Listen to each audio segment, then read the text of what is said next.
오늘 우리에게 주시는 하나님의 말씀은 고린도전서 3장 1절로 15절까지입니다.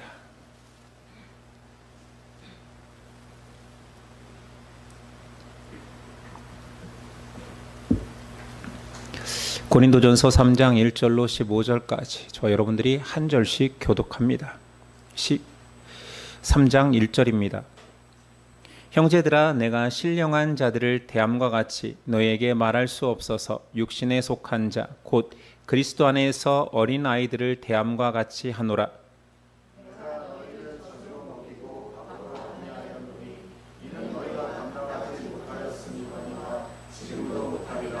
너희는 아직도 육신에 속한 자로다. 너희 가운데 시기와 분쟁이 있으니 어찌 육신에 속하여 사람을 따라 행함이 아니리요.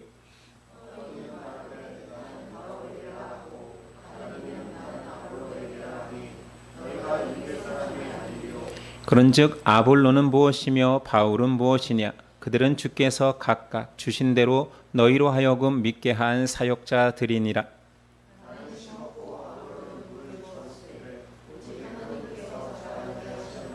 그런즉 심는 이나 물 주는 이는 아무것도 아니로되 오직 자라게 하시는 이는 하나님뿐이니라.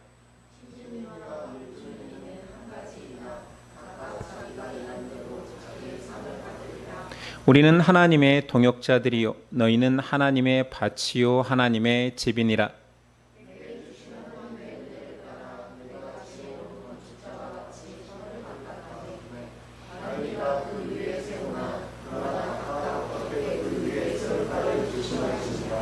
이 닦아둔 것 외에 능히 다른 터를 닦아둘 자가 없으니 이 터는 곧 예수 그리스도라.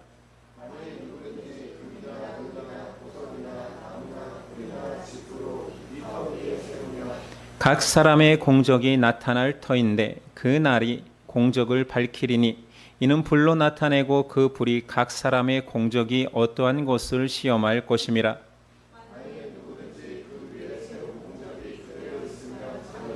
함께 읽습니다.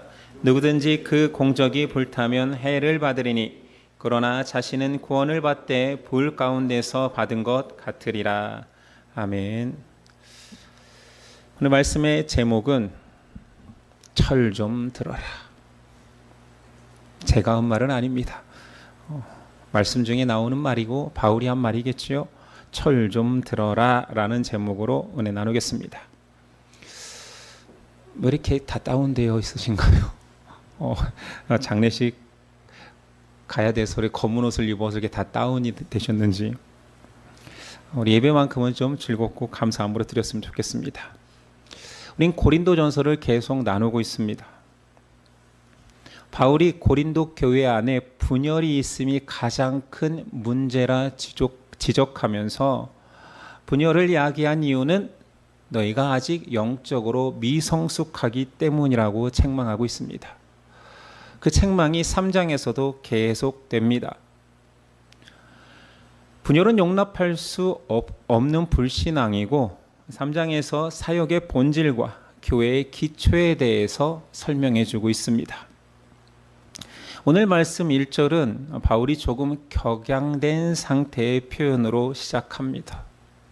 이 격양됨은 미워서도 아니요 화나서라기보다는 고린도 교회를 향한 애정이 크기 때문에 나온 표현입니다. 1절 형제들아, 내가 신령한 자들을 대함과 같이 너에게 말할 수 없어서 육신에 속한 자 곧 그리스도 안에서 어린 아이들을 대함과 같이 하노라. 왜 격양됐다라고 표현하냐면 야, 니네 말이 안 통해. 니네 지금 성인이 아니고 내가 어린아이를 대함과 같이 말할 수밖에 없다. 왜냐하면 너희는 육신에 속한 자. 여기서 헷갈리는 것은 지난 시간에 육에 속한 자를 설명했습니다.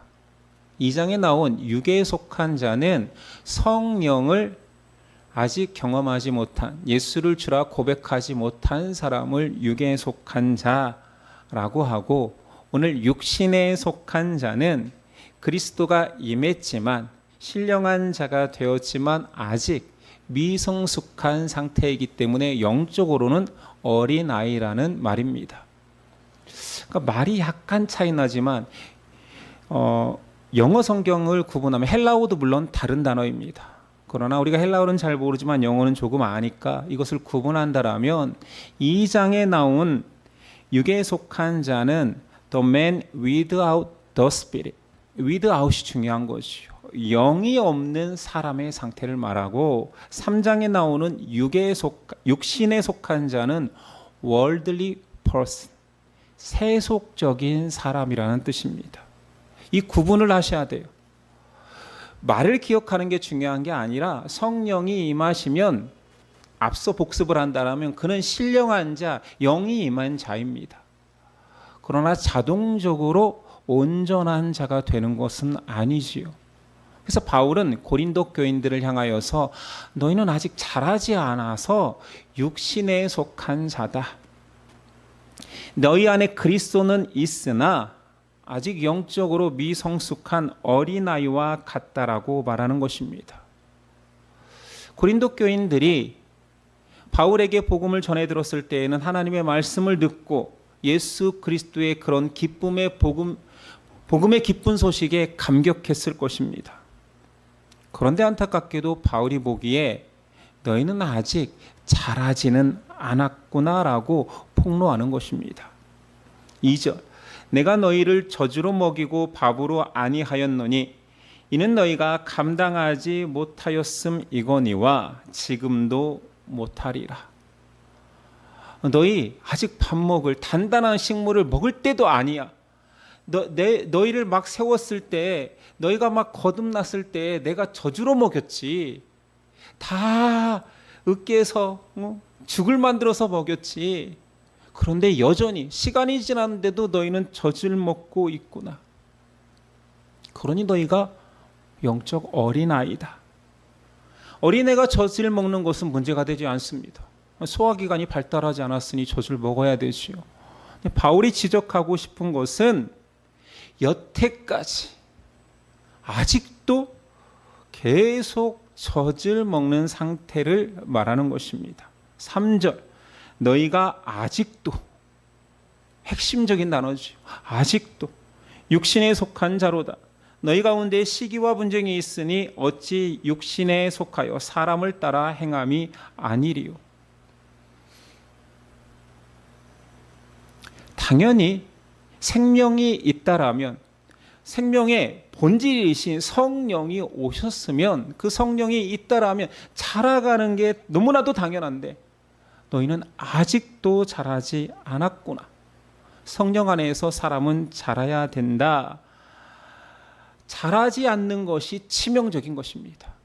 연약한 자, 어린아이는 젖 먹어도 되지만 너희가 여전히 젖을 먹으면서 단단한 식물을 못 먹는 성인이 되지 않았구나라고 그 문제를 지적하고 있는 거지. 그렇다면 젖먹이와 성인은 어떻게 구분합니까? 우리가 우리를 진단할 때 우리 교회 안에 누가 젖먹이고 누가 영적 성인인지를 구분해내야 되잖아요. 지식이나 지혜가 많다고 성인은 아닙니다. 지식과 지혜가 적어서 젖먹이 어린아이라고 바울이 말하는 것이 아니에요. 교회 안에 봉사를 많이 하는 자, 헌신하는 자, 그가 성인이라고 말하고 싶은 것도 아닙니다. 여기서 말하고 싶은 것은 어린아이는 여전히 포용력이 없다. 너희는 성령 안에서 자라가야 했는데 너희의 가장 치명적인 모습을 보니 아직도 싸우고 있잖아.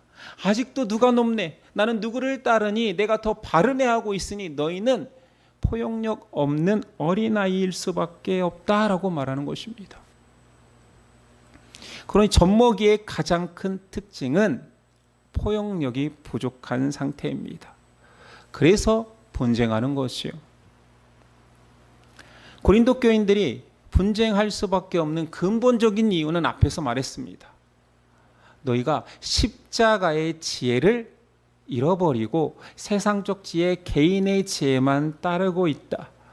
너희는 지금 십자가의 지혜를 무시하고 있었다라고 말합니다. 십자가의 지혜가 무엇이길래?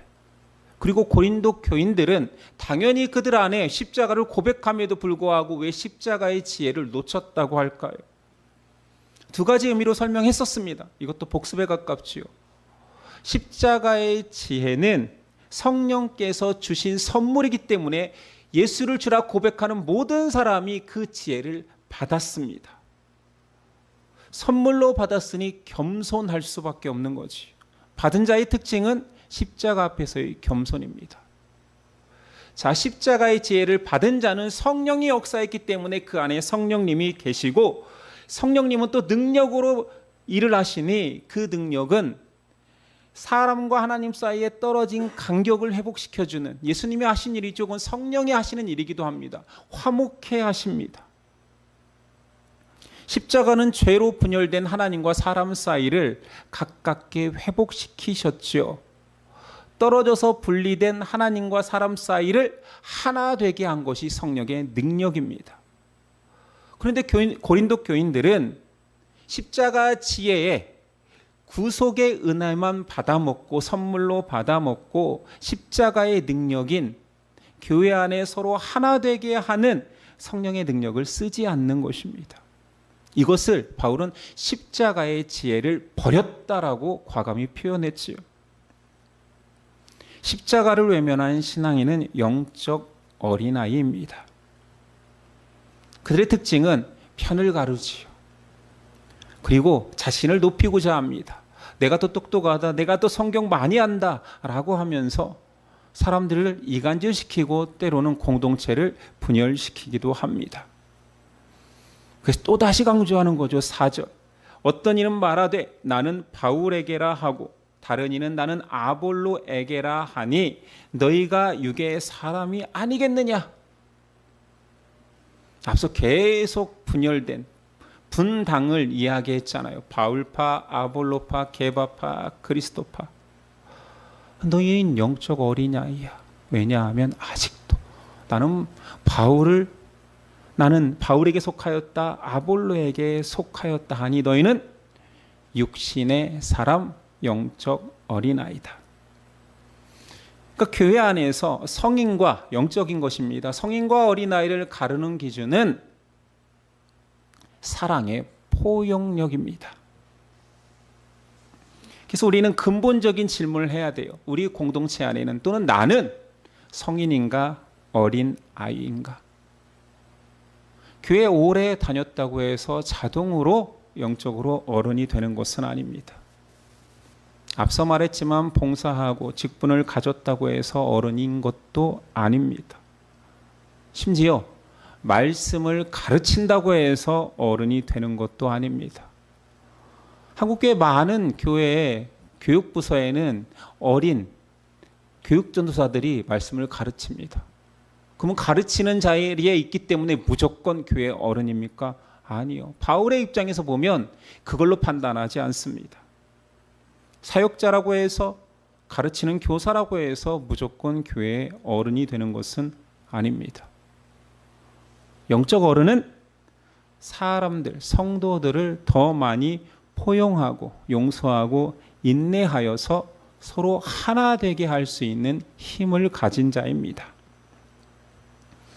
그러니 포용력이 적은 자는 교회 안에 아무리 유능해 보이고 실제로 세상적으로 존경받고 어른 대접을 받는다 하더라도 영적 어린아이일 수 있습니다. 성인과 아이의 중간을 우리는 사춘기라고 합니다. 그 과정을 거쳐서 아이들이 어른이 되지요. 사춘기의 특징은 자신이 충분한 판단력을 가졌다고 생각하는 거예요. 육체적으로는 때로는 사춘기 아이들이 엄마보다 클 때도 있잖아요. 아빠보다 큰 사춘기들도 있습니다. 물리적으로는 컸지만 그의 의식이 아직 어리지요. 그래서 나는 충분히 판단력이 있다 여기기 때문에 간섭을 싫어합니다. 심지어 부모 말이라면 이것도 싫고 저것도 다 싫습니다. 그냥 자신이 맞다고만 우기지요. 근데 가족의 일은 맞고 틀리고의 문제는 아니잖아요. 그런데 사춘기 자녀들은 자신들만 옳다, 맞다고 주장합니다. 그들을 바라보고 있는 부모들은 그래. 그 투정을 그냥 다 받아줍니다. 그래서 어른인 것입니다. 맞고 틀리고의 문제로 하면 싸움밖에 안 나요. 근데 그들이 그래, 과정이니까 그래, 네가 말로는 네가 옳다 하지만 기다려주지 뭐, 언젠가는 부끄러울 날이 올 거야. 그런 상태가 어른이기 때문에 다 포용해 줍니다. 교회 안에도 이런 사춘기와 같은 특징을 보이는 사람들이 종종 있습니다. 교회를 돌아다니면서 이것이 옳고 저것이 그르고 저것은 왜 그래야 하냐라고 투덜대고 따집니다. 물론 교회를 향해서 잘못된 것을 말하는 것, 모든 것이 나쁜 것은 아닙니다. 그런데 계속 자기가 옳다는 것을 주장하고 자기의 의를 높이기 위해서 교회의 단점들을 찾아낼 때 꼭 사춘기 아이들 같습니다. 교회는 옳고 그름을 따지는, 바르고 그른 것을 따지는 기관은 아니거든. 구령 기관이지 세상 기관하고는 다르잖아요. 바른 도덕적 기관은 아니잖아요.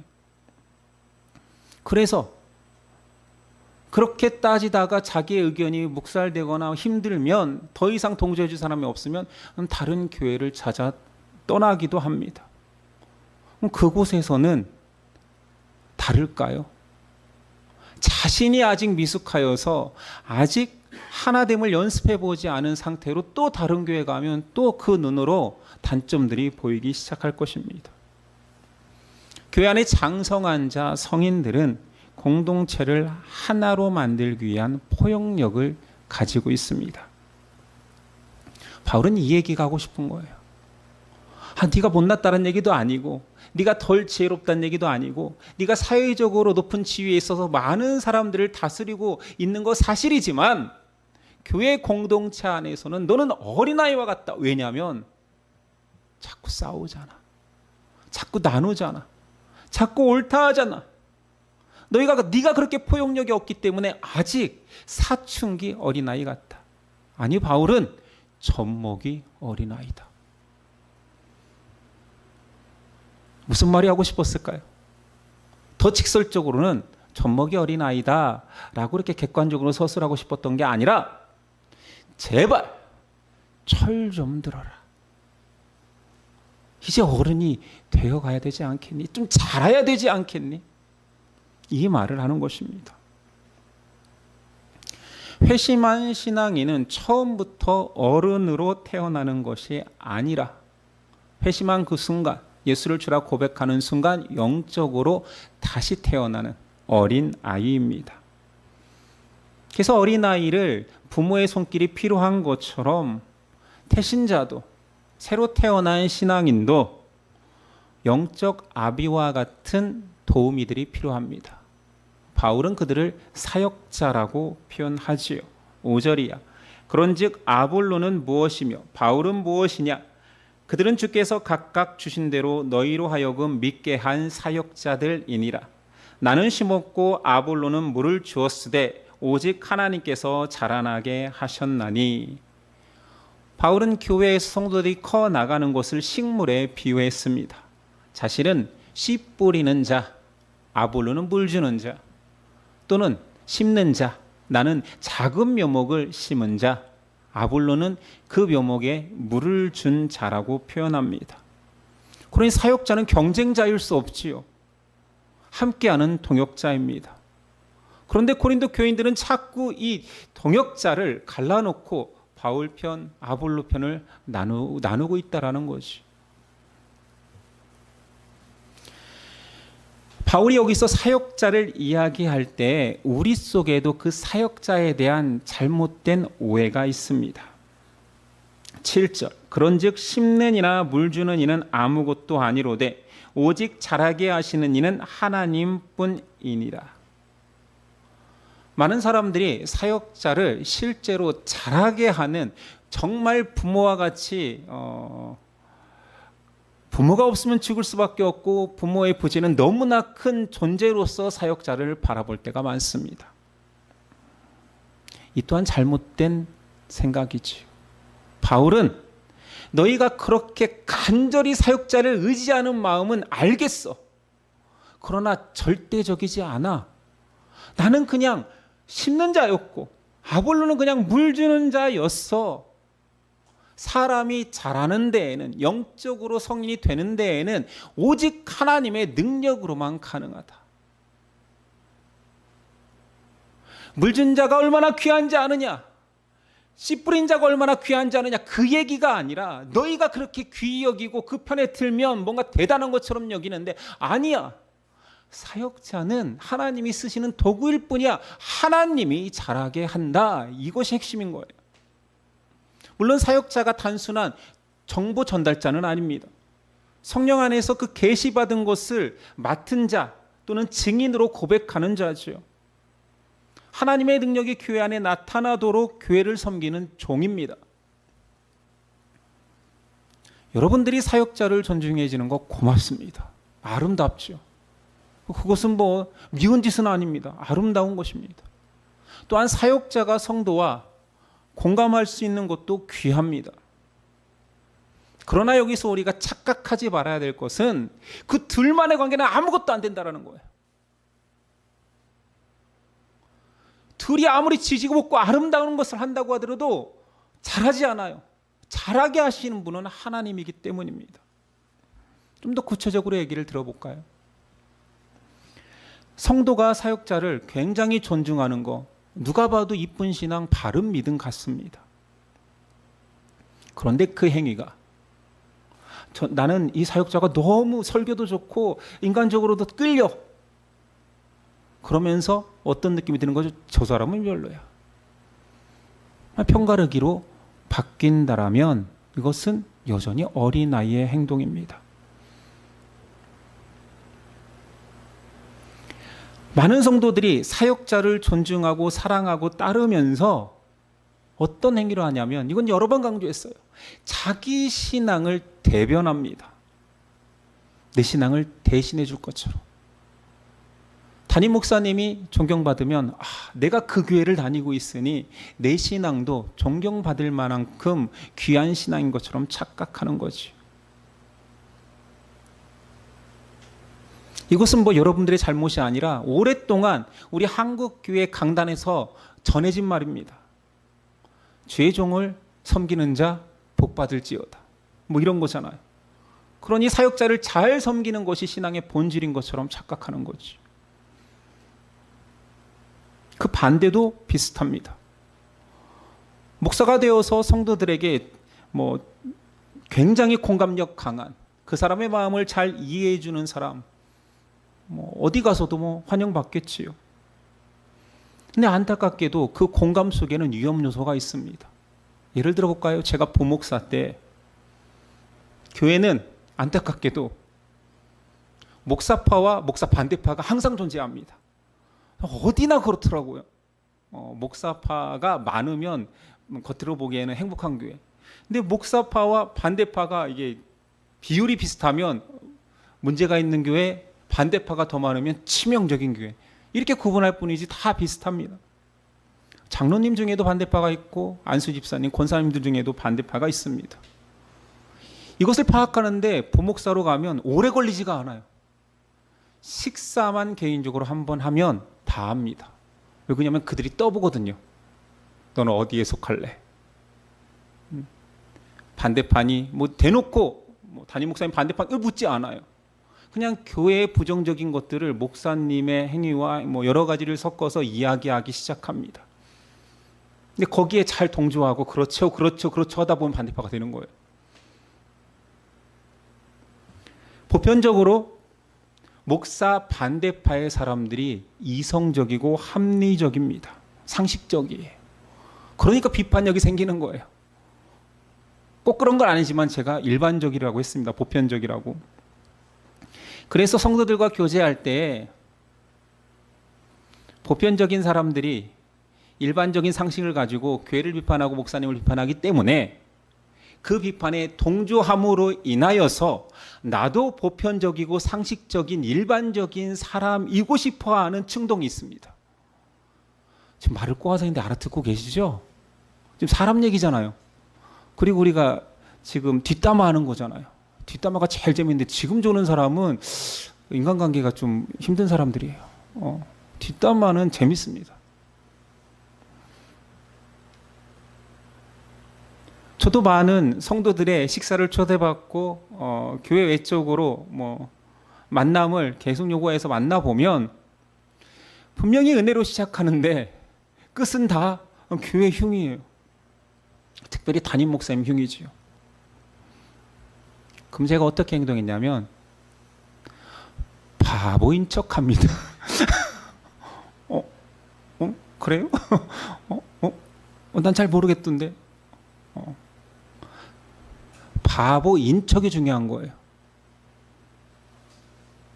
제가 진짜 모를까요? 이 일에 관련자잖아요. 종사자잖아요. 비판력이 더 탁월하지요. 교회를 비판하겠다고 작정하면 채광권으로 모자랍니다. 어떤 사람의 비성경적인 것을 고발한다라면 논문도 쓸 수 있습니다. 그러나 바보인 척합니다. 그건 담임 목사님이 무서워서 그런 개념이 아닌 거지. 성도들이 비판하는 그런 것들에 동조하지 않습니다. 너무 심하게 비판하는데 가만히 있으면 바보인 척하면 진짜로 바보인 줄 알고 노골적으로 욕하는 사람도 있었습니다.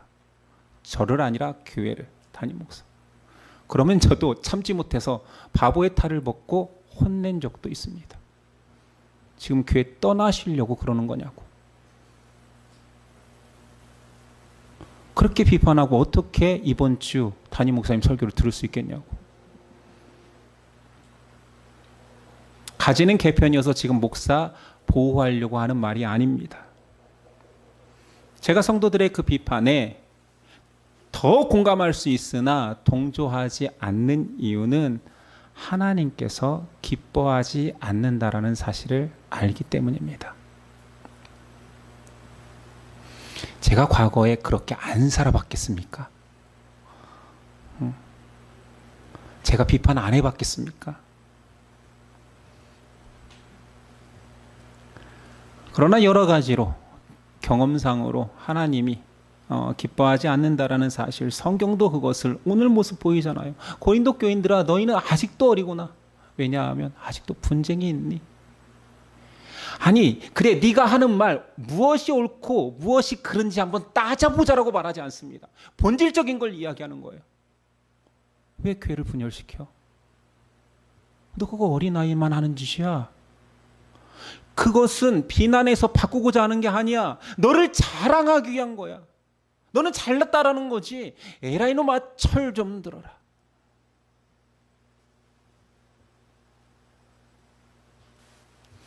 누군가를 따르는 것은, 누군가를 따르고 존경하는 것이 교회의 하나됨을 위한 노력이 아니라면 멀리 해야 됩니다. 고린도 교인처럼 누군가를 따르는데 자신의 입지를 굳히고 나를 주장하는 도구가 되는 순간 그냥 못난 거죠. 어린 거죠. 유치한 것입니다. 고상하게 써 있지만 제가 좀 여러분이 알아듣기 편하게 바꿨어요. 뭐라고 하고 있다고 지금 바울은? 이놈아, 제발 철 좀 들어라. 바울은 교회의 하나됨을 강조하기 위해서 이번에는 교회를 집으로 표현합니다. 9절, 우리는 하나님의 동역자들이요 너희는 하나님의 밭이요 하나님의 집이니라. 밭과 집으로 표현한 이유는 다음에 기초를 강조하기 위함이었습니다. 밭도 그냥 밭이 있으니 씨를 뿌리면 된다가 아니라 경작을 해야 되지요.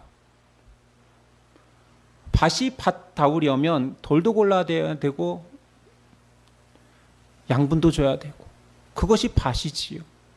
집이 그냥 뚝딱 건물로 얹힌다고 집이 아니라 기초 공사가 가장 중요하다는 것을 강조하기 위해서 밭과 집으로 기초 이야기를 합니다.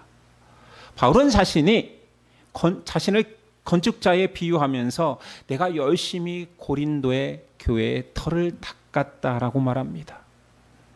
그 터는 바로 예수 그리스도죠. 11절, 이 닦아둔 것 외에 능히 다른 터를 닦아둘 자가 없으니 이 터는 곧 예수 그리스도라. 바울과 아볼로 너희가 그렇게 추종한다 하는데 우리가 한 일은 교회를 세우기 위한 기초를 열심히 닦은 거야. 예수님을 소개한 거야. 그런데 어떻게 편히 있을 수 있어?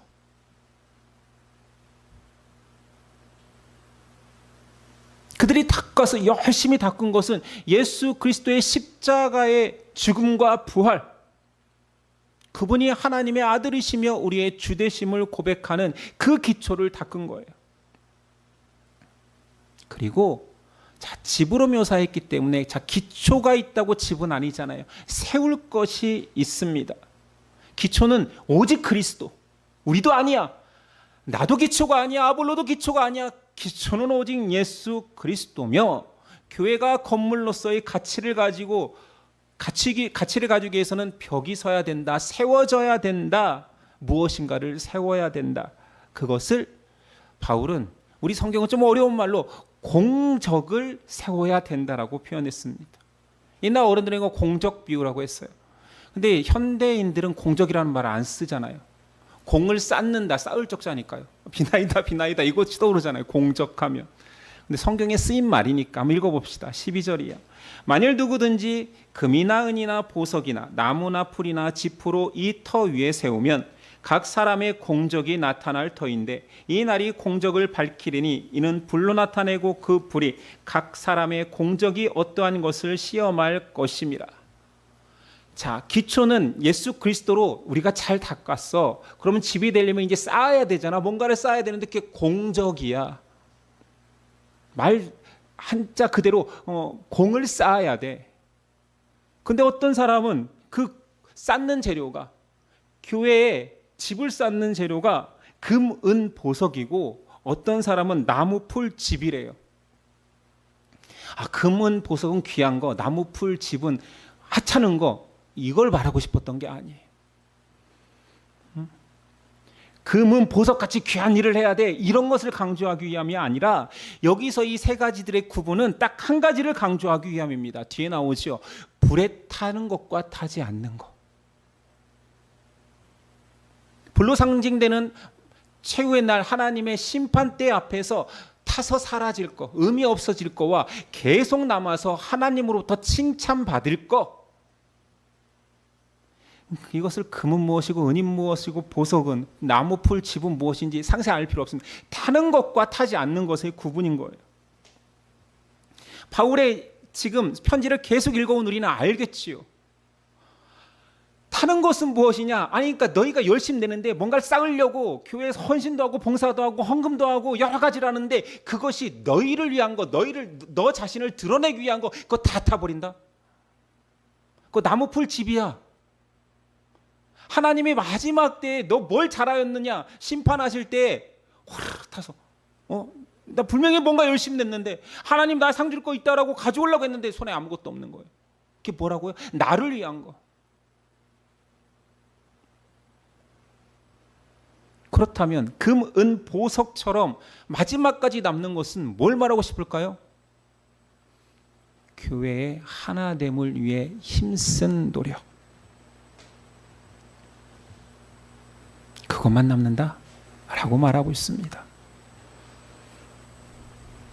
하나님은 교회를 세움에 있어서 공을 세운 사람, 잘 마지막 날까지 남는 그 공적을 쌓는 자에게 상을 주시겠다라고 약속하면서 바울은 자랑을 합니다. 8절. 심는 이와 물 주는 이는, 그러니까 바울과 자기 그 아볼로지요. 나와 아볼로는 이는 한 가지이나 각각 자기가 일한 대로 자기의 상을 받으리라.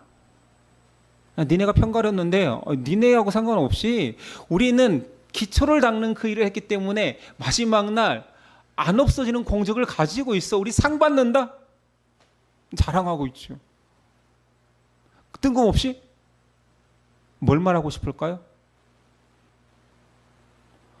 너희는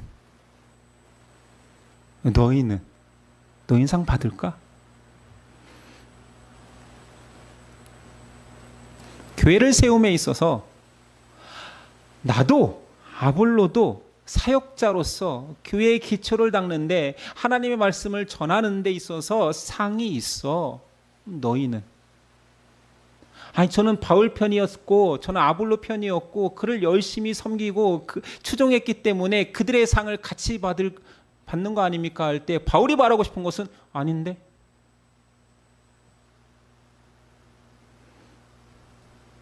너희는 영원한 게 아니야. 너희는 지금 추종하고 따르고 그 모든 것들이 신앙의 열심 같고 발음을 강조하고 너희 지혜를 말하는 것 같지만 그것은 하나님이 싫어하는 본질을 깨뜨리는 분열을 야기하는 다 타버릴 것인데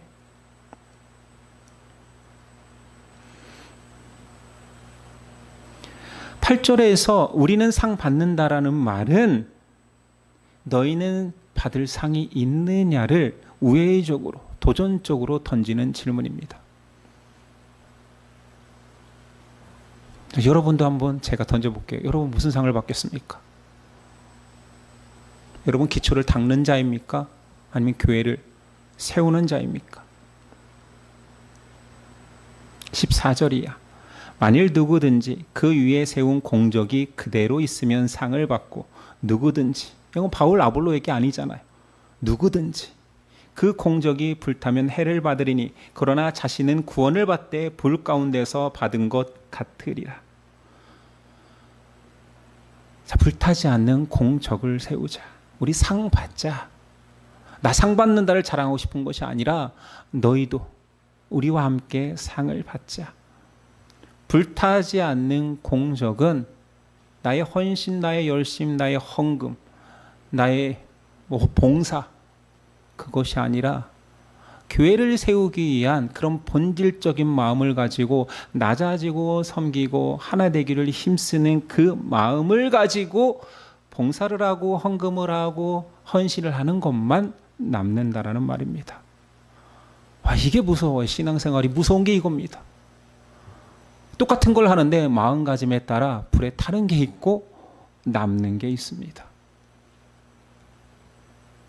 그래서 계속 본질을 강조할 수밖에 없는 거예요. 마음을 강조할 수밖에 없는 것입니다. 행위가 아니기 때문이에요.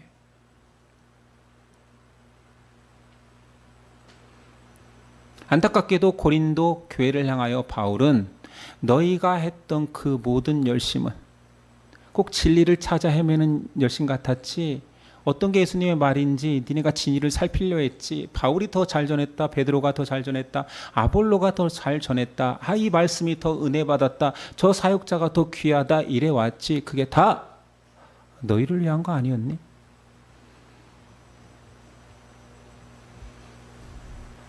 다 불탈 거야. 아무 의미 없어. 차라리 하지를 말지. 이런 표현은 없지만 그런 느낌입니다. 바울이 상 받기를 힘쓰라라는 말은 오늘 제목처럼 돌려 말하면 제발 젖먹이 어린아이로 살지 말고 철 좀 들자. 자라가자. 제발 좀 자라자. 여러분들이 상급을 이야기할 때, 공적을 이야기할 때 오해하는 것 중에 하나가 그러니까 사역자는, 목사는, 전도사는 복음을 전하는 기초를 닦는 사역을 하니 상을 받고 모든 성도들은 기초 위에 교회의 건물을 세우는 그런 화목하고 하나 되는 일을 하도록 구분되어 있는가? 아닙니다. 사역자도 기초를 닦으면서 건물을 세우는 하나됨에 힘쓰는 일을 같이 해야 됩니다. 이건 공적 사역인 거죠. 모두가 함께 하나 되어서 나아가는 것은. 기초를 닦는 것은 사역자만 하는가? 그것도 아닙니다. 성도는 자라간다 했습니다. 아까 교회에서 교사라고 해서 전도사라고 해서 목사라고 해서 성인이 아니라고 했잖아요. 그러면 기초를 닦는 자, 복음을 전하는 자, 예수 그리스도를 단단하게 세우는 자는 누가 하는 일이냐? 사역자가 하는 일이기도 하지만 본질적으로는 성인이 하는 일입니다. 성도가 장성하여서 씨 뿌리고 묘목을 심고 물 뿌리는 작업도 해야 되는 거죠. 누가 해야 된다고요? 장성한 자가. 사역자나 성도나 사역자도 성도에 속하지요. 공적 사역은 교회를 하나 되게 하는데 힘을 써야 됩니다. 미숙한 어린아이도 자라감에 있어서 성인이 되죠. 언젠가는 성인이 됩니다. 영적으로도 마찬가지입니다. 미숙하게 태어날지라도 성령이 그 안에 계시니 자라갈 수밖에 없습니다. 어린아이가 어린아이로 그대로 존재한다면 그것은 문제가 있는 것처럼 영적으로도 마찬가지입니다. 어렸을 때에는 부모님, 사역자, 주변의 도우미를 통하여서 젖을 먹을 수밖에 없지만 충분히 먹으면 단단한 식물을 취하여서 자라가야 됩니다. 그리고 성인이 되면 그 공적 사역, 사람을 세우고 사람들을 화목하고 분열하는 곳에 가서 낮아지고 섬김으로 하나 되는 데 힘을 쓰는 어른의 일을 해야 됩니다.